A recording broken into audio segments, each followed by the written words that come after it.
প্রিয় বন্ধুরা, এটা আমাদের গল্পের দ্বিতীয় পার্ট। প্রথম পার্টে কিভাবে একটি জম্বি ভাইরাস ছড়িয়ে পড়েছে তা আমরা ব্যাখ্যা করেছি।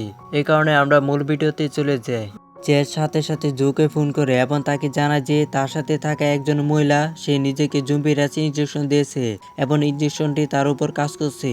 জো বলে যে এটা অন্য কোনো ওষুধের কারণে হতে পারে অথবা মেয়েটি হয়তোবা কিছুটা রোগ প্রতিরোধ ক্ষমতা আছে, তুমি ওকে অনুসরণ করতে থাকো। এ বলে সে ফোনটা রেখে দেয়। এরপর জো নোটানকে বলে যে তার এক বন্ধু কোয়ারেন্টাইন এলাকায় আটকে আছে এবং তার সাথে থাকা এক মহিলা জম্বি ইঞ্জেকশন নেওয়ার পরও সম্পূর্ণ সুস্থ আছে। দয়া করে সেখানে একটি হেলিকপ্টার পাঠিয়ে তাকে পরীক্ষা করার জন্য এখানে নিয়ে আসুন। সে সাহায্য চায়। নোটান বলে আমি এই ব্যাপারে তোমাকে সাহায্য করতে পারবো না। এখন যেহেতু জম্বি ইঞ্জেকশন গুলো কাজ করেনি, সরকার আমাদের কথা একেবারে শুনছে না। তুমি যা বলছো তা সত্যি, আমাকে প্রমাণ দাও, তবে আমরা কাজ করতে পারবো, কিন্তু আমি এখন কিছুই করতে পারবো না। এ বলে তিনি চলে যান। ঠিক তখনই কয়েকটি সামরিক ট্রাক এসে পৌঁছায় এবং সেনা কর্মকর্তারা জেনারেল ল্যান্ড ও কয়েকজন সৈন্য নেমে আসেন। জেনারেল ল্যান্ড এসে একটি টিভি সাক্ষাৎকার দেন। তিনি বলেন যে পিজা কোম্পানি ঠিক মতো কাজ করছিল না আর সেই কারণে সবকিছু সেনাবাহিনীর হাতে। আমরা এখানে সবাইকে বাঁচাতে এসেছি। যদি ইনজেকশন গুলো কাজ না করে তাহলে জম্বি ভাইরাস পুরো শহরে ছড়িয়ে পড়বে। সেই কারণে সরকার আমাদের 48 ঘন্টার মধ্যে বোমা পেতে এই পুরো শহরকে জম্বি মুক্ত করার নির্দেশ দিয়েছে।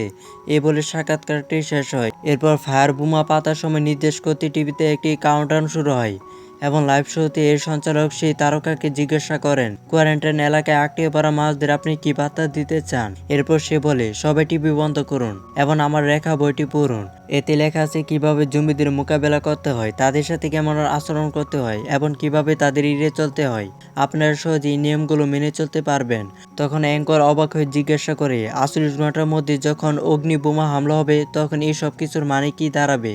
চেঞ্জ ক্রিস্টালকে জিজ্ঞাসা করে, এই ওষুধটা তোমার উপর কেমন প্রভাব ফেলছে? সে উত্তর দেয়, আমি এটা ফিজার কাছ থেকে না, অন্য একজন সরবরাহকারীর কাছ থেকে কিনি, আর এখন আমার কাছে মাত্র একটা বোতল বাকি আছে। আমি যদি বাইরে গিয়ে এটা না কিনি তাহলে পরদিনই জম্বি হয়ে যাব।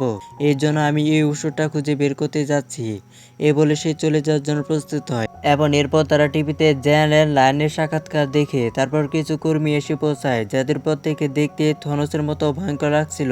জমিদের কিভাবে মোকাবেলা করতে হয় তা জানার কারণে তারা শহরে এসে লোকজনকে হয়রানি করতে থাকে এবং দোকানগুলোতে নিত্য প্রয়োজনীয় জিনিসপত্র চুরি করতে শুরু করে। তাদের মধ্যে একজন বাজি ফুটে আর টেপ রেকর্ডার জুড়ে গান বাজিয়ে জমিদের আকৃষ্ট করার জন্য সময় কাটাচ্ছিল, আর বাকিরা প্রয়োজনীয় জিনিসপত্র চুরি করার জন্য বিভিন্ন দোকান যাচ্ছিল। এরপর খলনা একটি সেই দোকানে প্রবেশ করে যেখানে তারা লুকানো ছিল এবং তারা তিনজন ভিতরে লুকিয়েছিল। খলনা একটি দোকানে কেউ আছে কিনা তা দেখতে শুরু করে।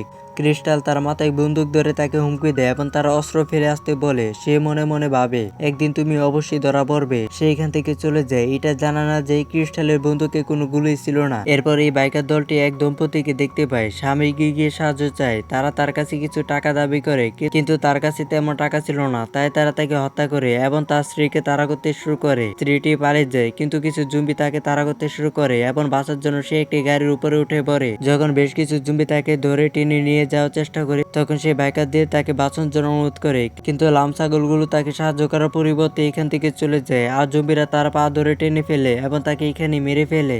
ছাগলটা চলে যাওয়ার সাথে সাথে ক্রিস্টাল আর ম্যাগি বের হতে শুরু করে আর চেস তাদের থামানোর চেষ্টা করে, কিন্তু ফায়ার বোম্বিং শুরু হওয়ার আগে তাদের বের হতে হবে। এই ভেবে তারা দুজনেই বেরিয়ে পড়ে। জম্বিরা স্ত্রীকে ছিঁড়ে টুকরো টুকরো করে ফেলেছে আর এই ফাঁক দিয়ে তাদের বেনে ঢুকতেই হবে। তারা তিনজনের সিদ্ধান্ত নেই। এরপর চেস জোকে ফোন করে সেই গুদামের ঠিকানা জানতে চায় যেখান থেকে জম্বিদের ওষুধটা পাওয়া যাবে। তারপর সে একটা বড় কাটার যন্ত্র দিয়ে বেরিয়ে পড়ে। যন্ত্রটা চালু করার সাথে সাথে সব জম্বি তার দিকে ছুটে আসে আর সে সেটা দিয়ে প্রত্যেকটা জম্বিকে দু টুকরো করে কেটে ফেলে। ক্রিস্টাল আর ম্যাগি সেই ফাঁক দিয়ে বেনের ভিতরে পৌঁছায়। ঠিক তখনই একটা জম্বি কাটার সময় মেশিনটা আটকে যায় এবং বিকল হয়ে পড়ে। সে ওটা সরিয়ে ফেলে দিয়ে দ্রুত একটা বাসে উঠে পড়ে, কিন্তু জম্বিরা ঝাঁকে ঝাঁকে তার পিছু ধাওয়া করতে শুরু করে আর সে একটা বন্ধ হয়ে যাওয়া গেটে পার হয়ে তাদের থেকে পালাতে সক্ষম হয় এবং একটা গুলিতে ঢুকে পড়ে। সেই গুলিতে একটি জম্বি চেসকে দেখতে পায়। সে রাগে তার দিকে এগিয়ে যায়। ঠিক তখনই চেসের কাছে একটি জম্বি তাকে আক্রমণ করে। সে জম্বিটি ছিল একজন পুলিশ অফিসার এবং চেস তার বন্দুক বের করে তার সাথে লড়াই করে এবং তার মাথায় গুলি করে।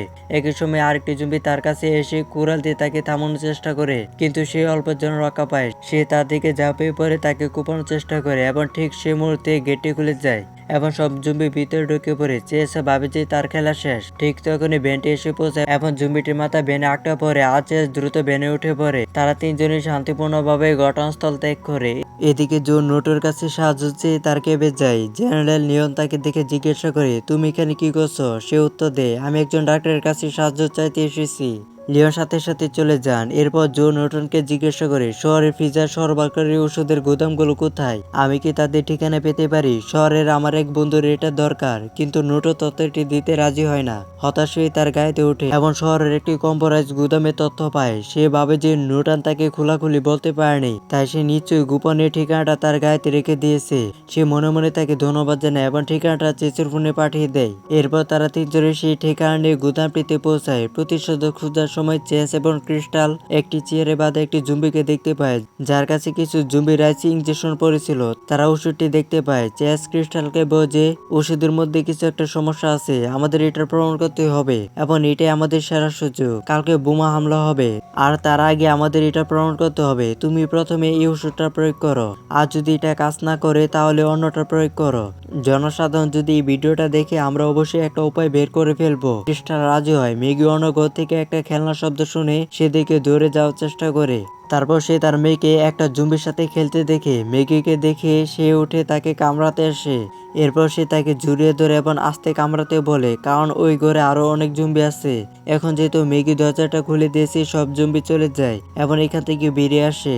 ক্রিস্টাল প্রথমে ফ্রিজের ইঞ্জেকশন দেয় এবং সে জুম্বিতে পরিণত হতে শুরু করে। তারপর ঠিক যখন সে জুম্বিতে পরিণত হতে যাচ্ছিল, তখন সে তাকে আরেকটা ইঞ্জেকশন দেয় যা থেকে সুস্থ করে তোলে। চেস তার মোবাইল ফোনে এই সব কিছু রেকর্ড করে। এগিয়ে আসা জুম্বিতে দেখে তারা দুইজনে জোরে পালায়, কিন্তু একজন তার অন্য হাতে কামড় দেয়। তবে ইঞ্জেকশনের কারণে জুম্বিতে পরিণত হয় না। এরপর তারা একটি গর্তে আটকে যায়, যার নিচে অসংখ্য জুম্বি ছিল। এখন তারা আর ফিরে যেতে বা নিচে লাফিয়ে নামতে পারবে না এবং বেচারার আটকা পড়েছে। এরপর চেস ভিডিওটি সোশ্যাল মিডিয়া আপলোড করে এবং তার সঙ্গে সঙ্গে ভাইরাল হয়ে যায়। এরপর চেস জোকে ফোন করে যে তাকে জানায় যে ভিডিওটি ভাইরাল হচ্ছে এবং সে তার হয়ে ফিজার সাথে কথা বলবে। চেস উত্তর দেয়, আমি বেঁচে থাকবো, আমি বাঁচবো কিনা তা জানি না, কারণ আমি এখানে আটকা পড়েছি, কিন্তু তোমার মতন একজন ভালো বন্ধুর সাথে আমি শেষবার মতো কথা বলতে চাই। এরপর সে দুঃখের সাথে তাকে বিদায় জানিয়ে ফোনটা রেখে দেয়।